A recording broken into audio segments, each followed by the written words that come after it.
All right, so we are recording. So the demo files are on Blackboard. Go ahead and download these. I'll show you exactly where they are. Um, one's really, really fun, and it covers something that really not too many people know about. And the other one is an effect that came up last session, last meet, uh, applying a particular brush stroke to anything, a selection in this case, can be a really cool effect. Doesn't come up all the time, but when it does come up, it's really handy to know how to do. So let me show you where all that stuff is. Okay, we'll go to content here. And under resources, this right here, you got 3 files. One's called Stitch Demo. That's what we're going to build. I'll show you how that's made. And it's going to kind of dovetail into another thing that came up, which was how to create a wax seal emboss. Forget whose that was. It might be Kelly or Brenda. Can't remember. I found a really good tutorial. It's pretty concise. I'll show you where that's at in a second too. Stitches ABR. This is a brush that I downloaded, but I built my own. And I'm not trying to toot my own horn here, but I think the one I built is actually better. I can show you how to build that if you want to stick around after later tonight. And then this Jordan 5 PSD. This is what we're going to get started with. This is a pixel lock, which not too many people know what that is. So I'd like to talk about it. This is a really fun entry-level style project, and there's tons of these free files out there. They're just kind of silly and fun, but at least it will get you in the habit of seeing what the different types of locks on different types of files are. The stuff that we're probably most used to would just be like what I call a global lock, where you lock a layer up and then you can't paint on it, you can't move it, you can't erase it, you can't transform, you can't do anything. Well, there's actually other kinds of locks, and this is going to showcase what that is. So go ahead and grab these files, and we're going to start with the Jordan 5. Before I go any further, though, under links,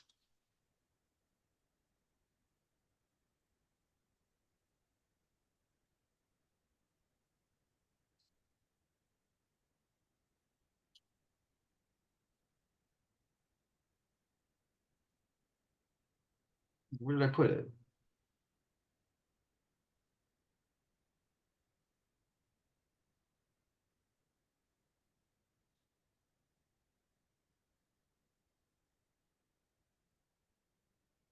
Well, maybe I need to relink to it. I thought I linked to it. It's a wax seal.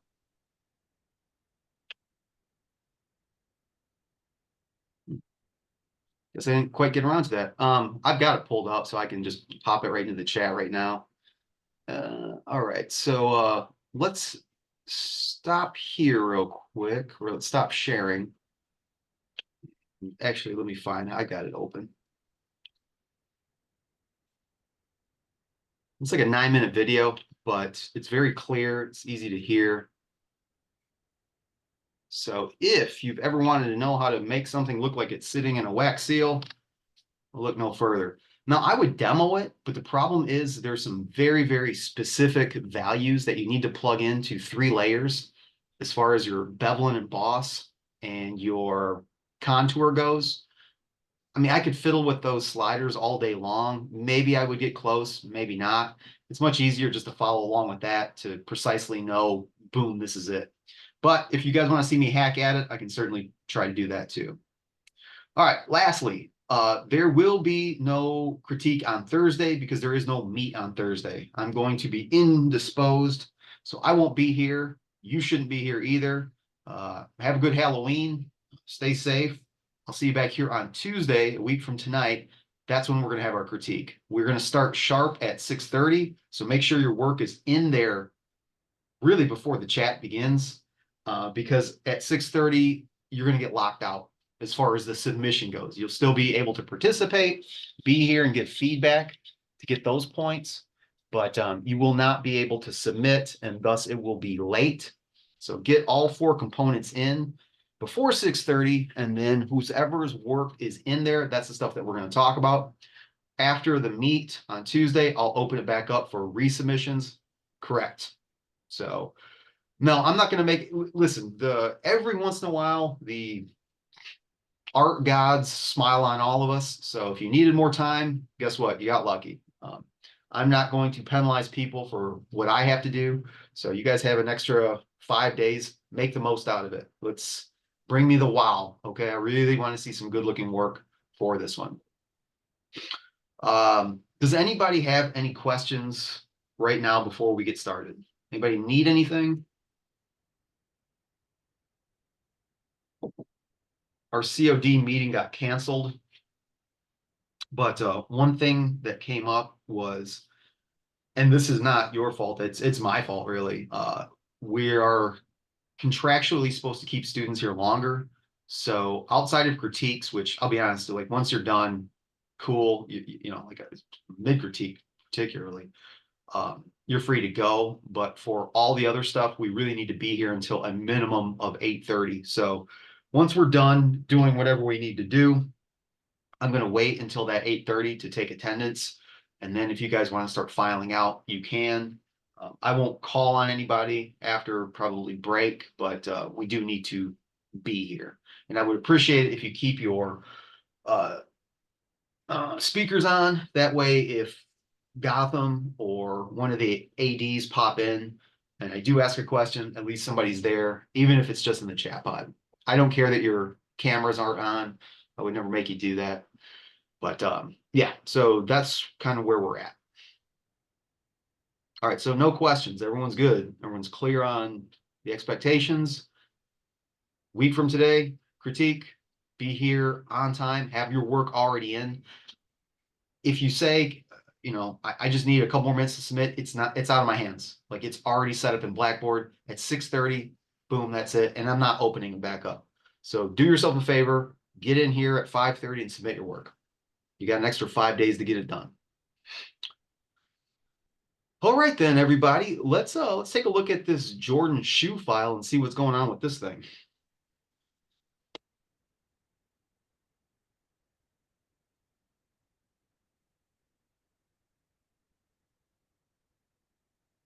All right. So here's the file. All right. So what is it? It's a photo of a shoe. All right, great, big deal. You'll notice that the designer has gone to a lot of trouble of naming each of the layers. And if you were just to start toggling the visibility of these, at some point, you should start to see things disappearing.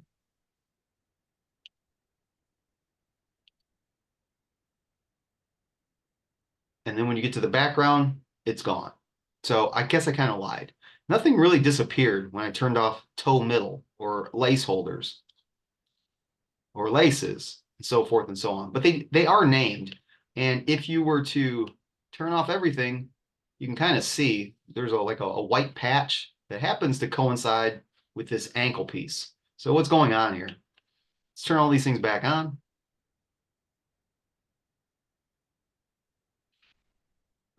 You'll notice that all of the layers, the named ones, are set to a blend mode of linear burn. Maybe you've used linear burn before, maybe not. There's about 3 transfer modes that you should really be aware of. And that would be multiply, that makes the light pixels transparent. Screen does the opposite, that makes your dark pixels transparent. And then overlay will add contrast or make your gray pixels transparent, your 128s. And we saw that before when we put some grain on something before, where we filled it with 128 gray, hit it with a filter of grain, and then boom, good to go. So what's linear burn doing? Or more importantly, what's this whole file doing? You'll notice that if I move this, scooch this over a little bit, and I'm only scooching this over because I can't see it with the chat pod or the people pod over here. It's got locks all over it, but it's not this lock right here. Let's find out exactly what this is called. Lock all attributes, or what I call global lock. So this is the lock that we're pretty familiar with. These are locked, but it's not that. It's got the little, what I call the Purina dog chow logo. It's the 9 dots.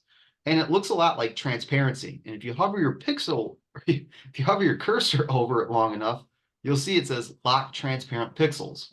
Okay, that's interesting. Well, then it starts to beg the question of like, what's all these other things next to it? Little paintbrush here, lock image pixels. Okay. Lock position, kind of makes sense. Prevent auto nesting into and out of artboards and frames. Oof.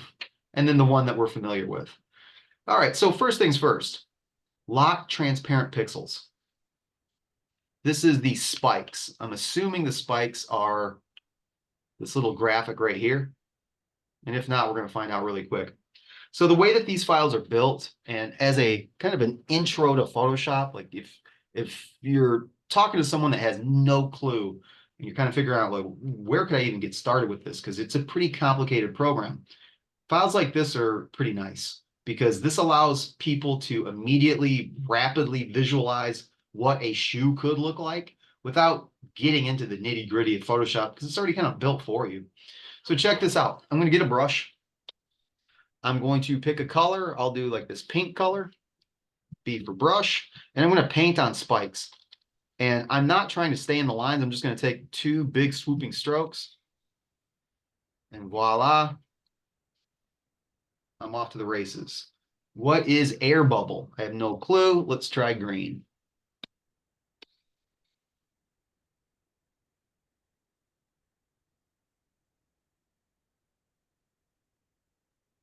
Here's this thing. Hey Siri, put on my 9:45 a.m. alarm. Sorry, Joe. I don't know what that's about, buddy. Let's try midsole. Ah, there we go. All right, so what's happening here is the designer has selected parts of this shoe, probably used a pen tool, created a path, gone through there, copied that selection, and then just filled it with white. And because they put the blend mode at linear burn, you're retaining the underlying darker pixels. You're also retaining some of the highlights here. So you're getting a lot of the value, but your flat colors are appearing still chromatic. So lots of fun. You can kind of just mock up things really, really fast. These exist for a lot of different files, but I've seen them most with clothing apparel, particularly shoes and like athletic apparel, pads, jerseys, things like that, where you're given a file, it has got locked transparent pixels based off of it, and then you can just paint, or throw your graphics right on there. So they're a lot of fun and super easy to manage. Like you don't really have to do much to it. So I did want you guys to be aware that those things exist. If you're wondering what the rest of these locks do, with the exception of the artboard, which we don't really do a lot of artboards in here because we're not going to design apps. Everything else pretty self-explanatory. Like the movement, this just means you won't be able to move the layer. You can paint on it, you can erase it, you just can't move it. This one, you can move it, you can scale it down, rotate it, do all things like that. You just can't paint on it. And this one means you can paint on everything except for transparent pixels. So where there is no pixels, you cannot paint. So a lot of that stuff is pretty handy. It just doesn't come up all that often. Anybody have any questions on that? Anybody have problems following along with that?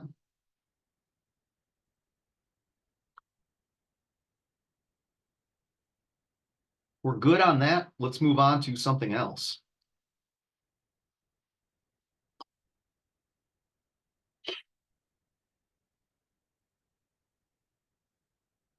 So Melissa's doing a campaign that is dealing with like fabric, like higher end yarn or like stitching materials. And she was saying that she might want her logo or parts of her logo to look like it could be stitched on. This is kind of a common thing. It comes up surprisingly more than you might think it is or think it does. And the effect here is, how do you make something look like it's stitched onto something else?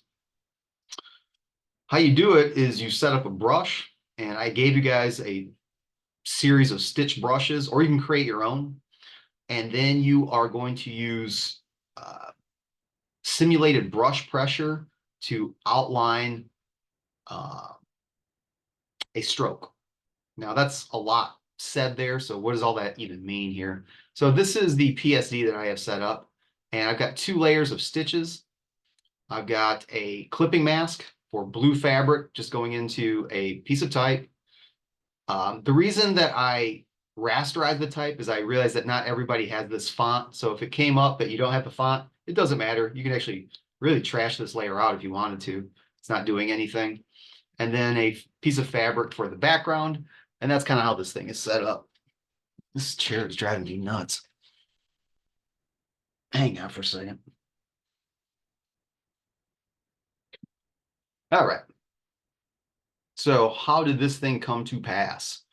Well, it's like this. Let's take a look at our brushes. Let's start there. So if you've downloaded your ABR set, just double click on it. They'll load into Photoshop.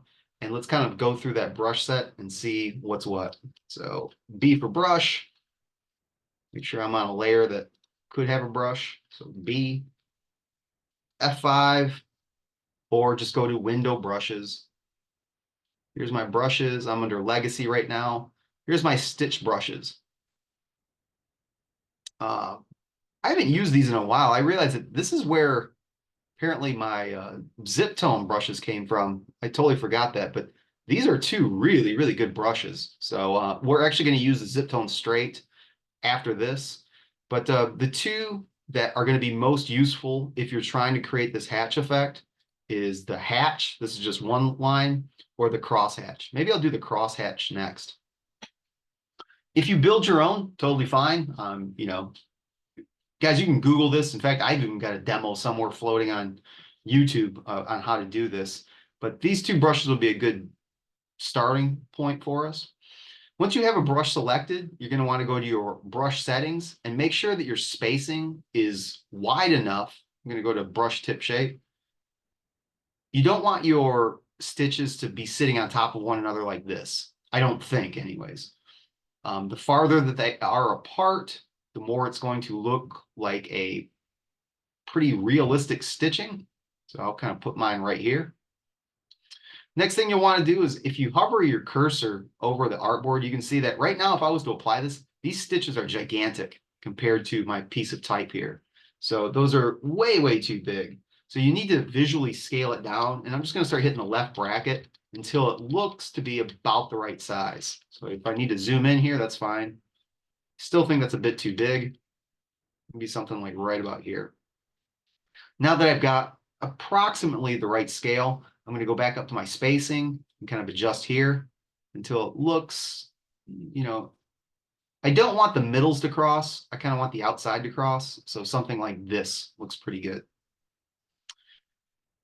Lastly, and this is kind of important, you're going to want to go to your brush dynamics, and we're going to want to change the angle to direction. And what this does is you can see it kind of like tightened all those edges up, as if to say that as the seamster, whatever the politically correct term is now, goes around the outside, that they don't kind of get off on weird tangents. You've probably seen this in Illustrator before. If you've taken Illustrator and you've created brushes, Illustrator is really bad about this. Like, it doesn't handle corners very well at all. Things get kind of wonky and bent up. This right here, by changing angle to control the direction, this will kind of sort that problem out. All right, the brush should be built more or less. Next thing, you need to worry about the color, even though we can change this later, but trying to get it right the first time. So I'm going to stay with white. Choose OK. Now the next few things, it's kind of important, the order of operation. We need to create a selection. From the selection, we need to make a path. Once we have a path, we need to use a tool that can see the path, and then we're going to stroke said path with the brush that we have selected now. I know that's like, oh man, that's a lot of steps. I get it. It is a little bit complicated, and you do have to do it in order. Otherwise, it just won't work.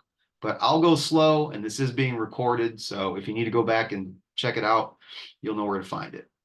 All right, so let's start there. I'm going to turn this off, and let's not work with this just yet. So here's a piece of type, and this would work if it's just editable type as well. It doesn't have to be rasterized. However, for this particular effect, it's been my experience that thicker, wide, heavier set typefaces work better. If you choose something that's like real thin and elegant, the stitches are going to kind of cover the entire thing up. Now, prove me wrong. Be the one that finds a really good script typeface and make it look well, and then tell me how you did it. But I've done it a handful of times, and I've never had any good results with that. All right, so how do we create a selection based off of pixels? It's really quite easy. If you hold the Control or Command key down, and you hover on the layer thumbnail, and you click once, whatever's on that layer, whatever visible pixels are on that layer are going to get picked up as if you fine tune select them with like the object select or wand or something like that. So anything that's opaque will get picked up with holding the Command or Control key down and clicking on the layer thumbnail. So now you have a selection. All right.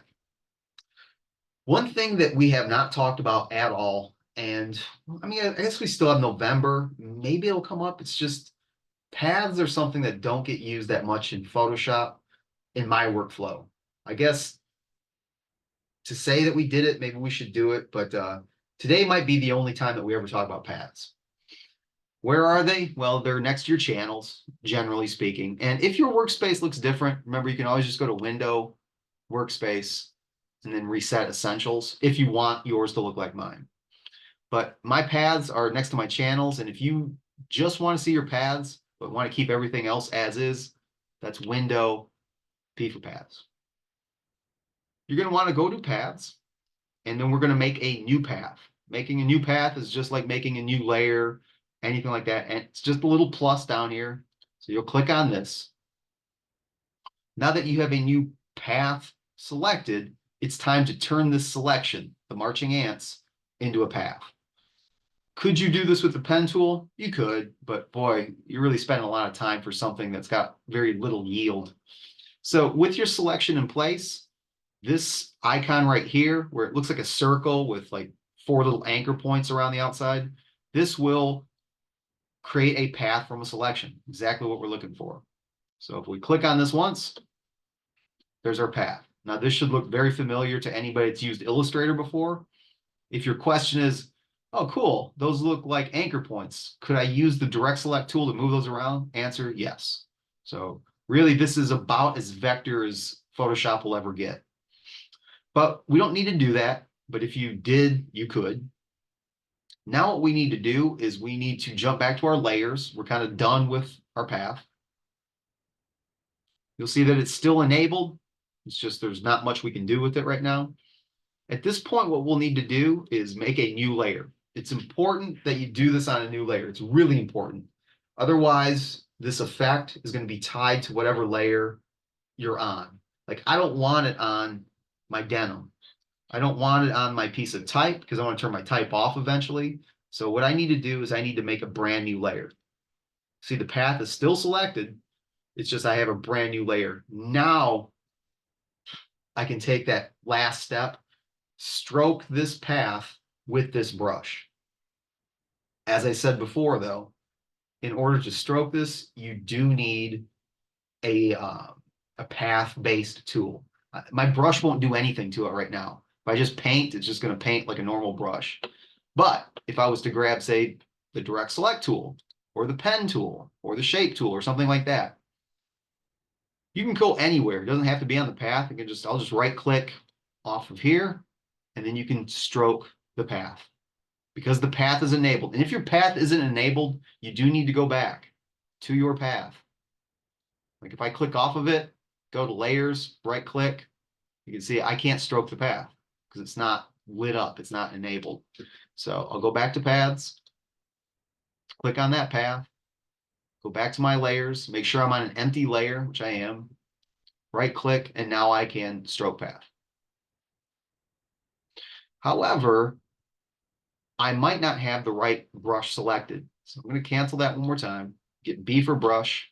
All right, so I've got the right brush, get my direct select tool, right click, stroke path.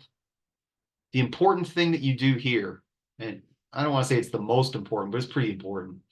You need to make sure that simulate pressure is enabled.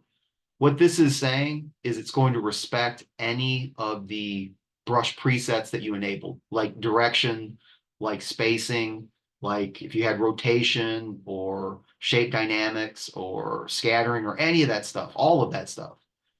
That stuff will be applied if you click this little radio check box. So we'll go ahead and choose OK. And just like that, my stitches are there. Now they're hard to see, so I'm going to go ahead and go to my paths, click off my path, and let's zoom in a little bit. There it is. Now to bring this out a bit, all I did was I just duplicated it. So I took layer 4 and just hit Control J, and now I can really see that a bit better. And I gotta say, for me anyways, I think that the crosshatch looks better. You know, you guys be the judge. Here's the crosshatch. Let's turn the denim back on. Crosshatch versus, actually, now that I'm looking at it, I think just the black looks better. Crosshatch versus hatch. Hatch might be a bit too fine. I don't know. Maybe I should have made it a little bit bigger and spaced it out more. But there you go. So you have used a custom brush to make a stitch effect. Now that was a lot, and I'm sure I went pretty fast. If this was a brick and mortar class, I would stop and come over and check and, okay, where are we at here? I can't do that here. And for some of you, this is going to be completely non-applicable. But knowing how to use brushes and simulate pressure is something that you will want to know how to do in the future, because it's really handy. This is how you apply those type of effects. Really, the one that I see the most would be a fade, like where you want something to start thick and then taper off thin. This is how you do it. You would create a path. You would stroke the path with a brush that has a fade in its dynamics. And that's how you would create that really nice, elegant taper. You know, if you need like, I don't know, some type of wispy jellyfish or like kind of weird things that go from thick to thin, mustaches. I don't know. You be the judge. But this is how it's done. So does anybody need to see that over? Or does that make sense? Does it not make sense?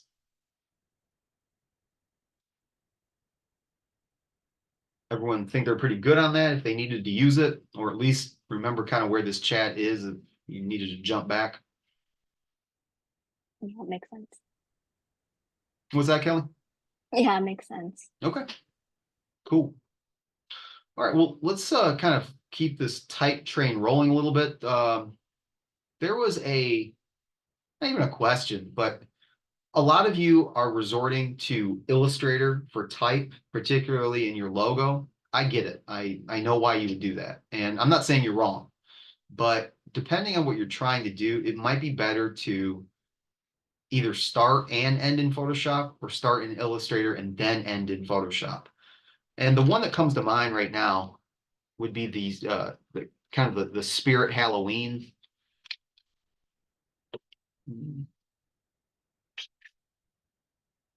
Shoot, did I not save it?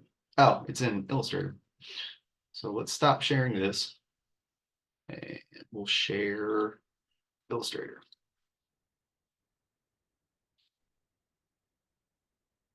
Could you do this entire thing in Illustrator? I mean, sure, you probably could, but if I wanted to apply a certain amount of effects to this, I'm going to get really hamstring as far as like what I'm able to do. So let me show you if I wanted to add a lot more personality to this via Photoshop, because the Illustrator is great for what it is. There's no match for what it is, but what it's not is a raster-based program. So you're never going to get certain amount of detail that you would inside of Photoshop. That's just the reality. You know, if you're doing photo retouching, and some of our next projects are really going to be like kind of more photo based, this just isn't the program for it. But, you know, for laying out simple pieces of type like this, yeah, it's fantastic. First things first. So this is a font called Bada Boom. I was thinking for a second about doing something like, no. Ultimately, where I'm going with this is going to look something like this.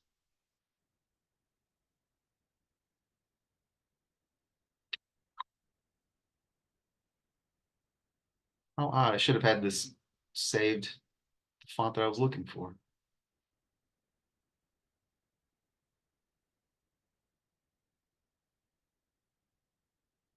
There we go. So I'm going to do an effect kind of like this in Photoshop, but this leads me to kind of a good point. Is this an appropriate font for this? More so than it is a dentist font, right? But it's a little bit on the nose in that, just because you've got a Halloween store, it doesn't have to be dripping blood. Now I'm going to kind of create an effect like that just to show you how to do it. But novelty fonts are just that. They can be really good headline fonts. They can tell a story. They can quickly, in a large capacity, like show the viewer, like, this is our brand. This is kind of what we're getting across. But just because you work for a tech company, it doesn't mean you got to use the Tron font. And just because you're doing a Halloween store doesn't mean it's got to have fangs on it. So take that for what it's worth. All right, so I'm going to stay with this Bada Boom, but the one thing I don't like about this font is the built-in tracking is really, really close. So I probably will need to come here and open it up to like a positive 50. What's up with you? Here we go. And now that I'm seeing 50, that's a bit much. So 25. And at 25, the S and the P are a bit far apart. So I'm going to go in here and adjust the kerning and go down to like a negative 25. All right, that looks much better. All right, so and we've talked a little bit about this, like how to bring something into Photoshop. You could save it as an Illustrator file. That would totally work. I think it's just faster to do this. Just rubber band select. You know what? I'm going to adjust the leading a little bit while I'm here too. There we go. All right. So I'm just going to rubber band select, Control C, bounce back over to Photoshop.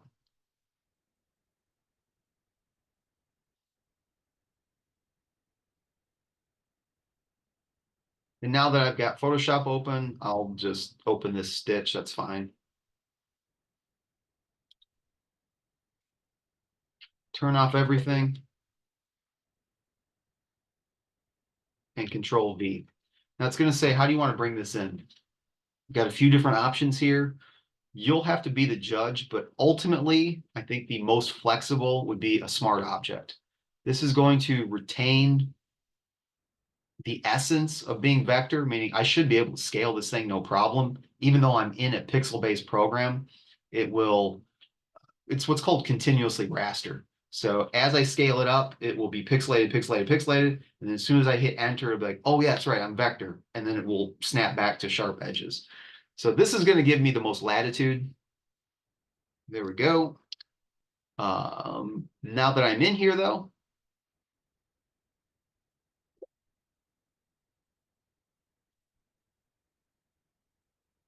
there's some of this garbage.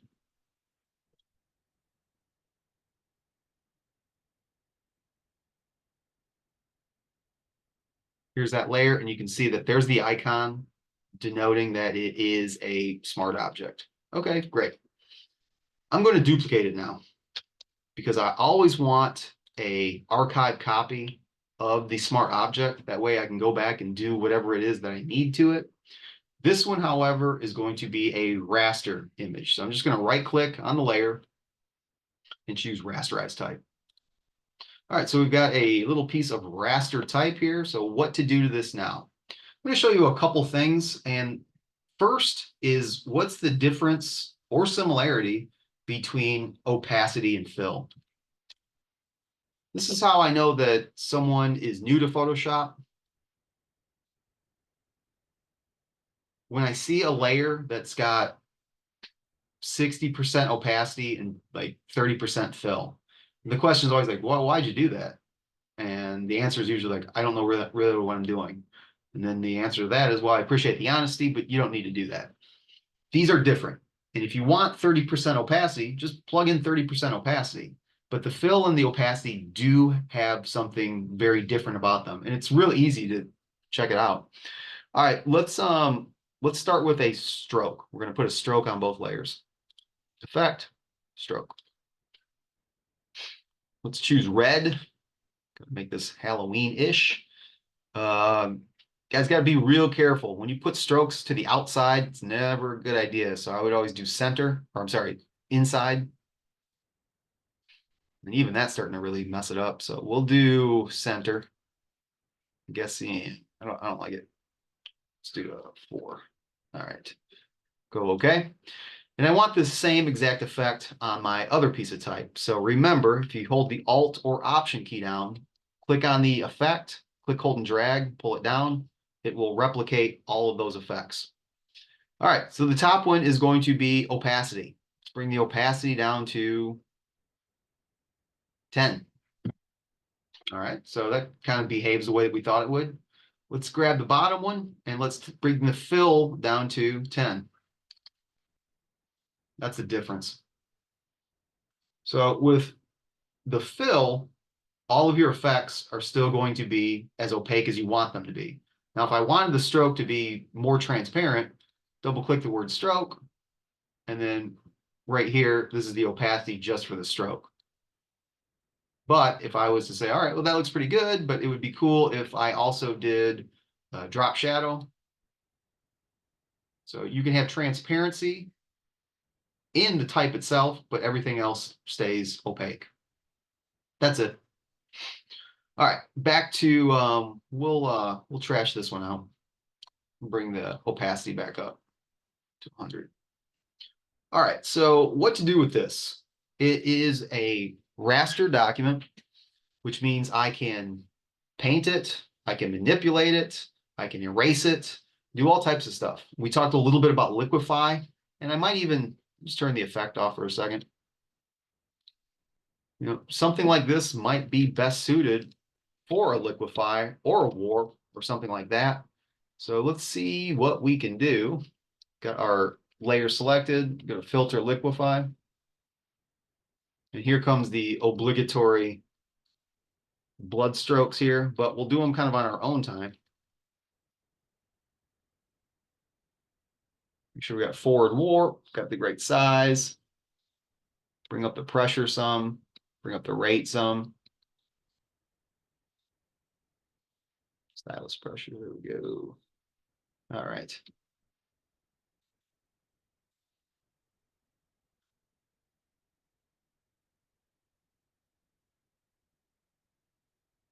And I think you guys kind of see where I'm going with it. Doing exactly what I said. Hey, you know, maybe we shouldn't have it bleeding, but here we go. You know, it's bleeding now. But it is kind of fun.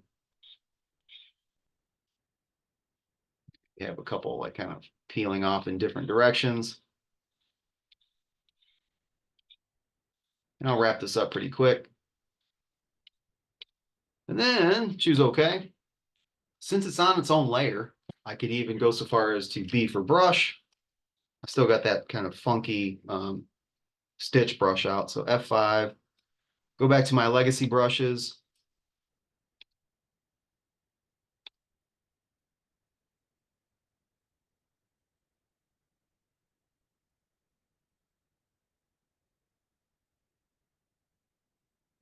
Just kind of paint around, adding like little flourishes here and there.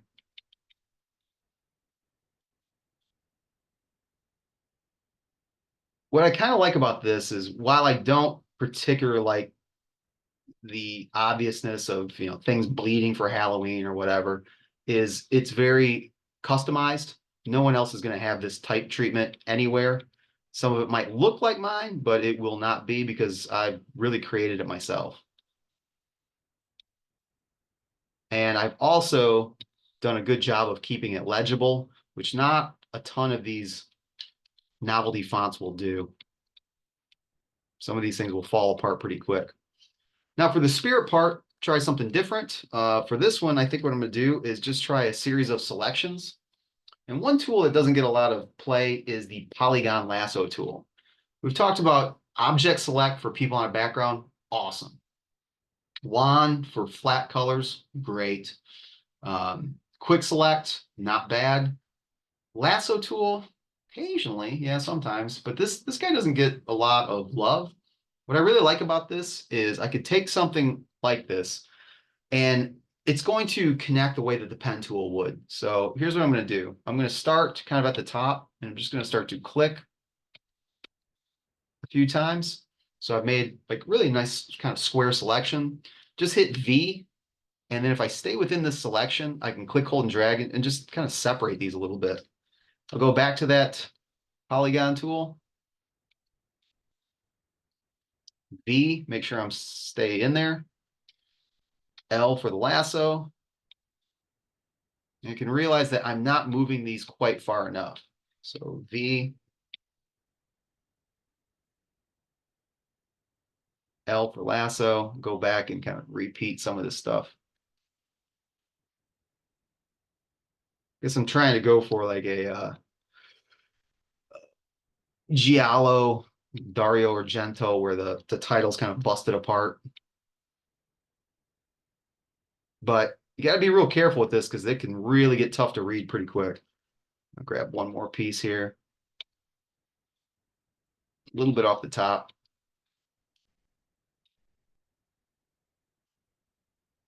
All right. Now, you will not find that type treatment anywhere. And I'm not saying it's good, but it is different. So now I could put that stroke back on by hitting my effect. You wind up with something like this, a little bit more interesting. And I think I'm going to end it with a brush. So here's what I'm going to do. Create a new layer.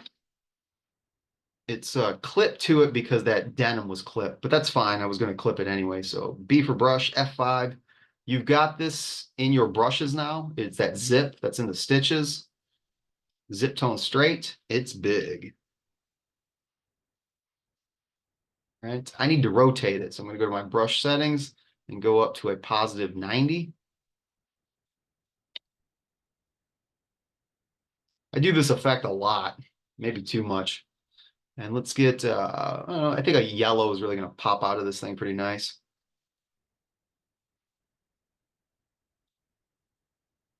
Something like that. Now, what you can see is that zip tone, even though it's being clipped, it does not interfere with the effect. So it's not like you see the yellow on top of the red stroke. And that's a really cool effect. It just stays within the fill. That's all it's being clipped to. So if I wanted to say, all right, well, that looks pretty cool, but what would maybe an orange halftone look like? This layer is still selected. I could go to effects, color overlay.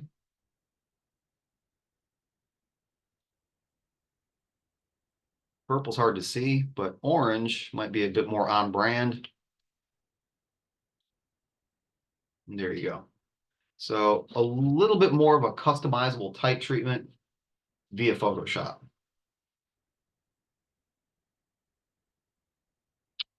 These are things that, I mean, technically, yeah, you probably could do 90, 80% of this in Illustrator. You could definitely cut things up. You could use the knife tool and slice it. You could put a stroke on it. That's not difficult. But smearing things and certainly putting the halftones like that with clipping masks, if you can do it, I don't know how to do it. So just different ways of doing stuff.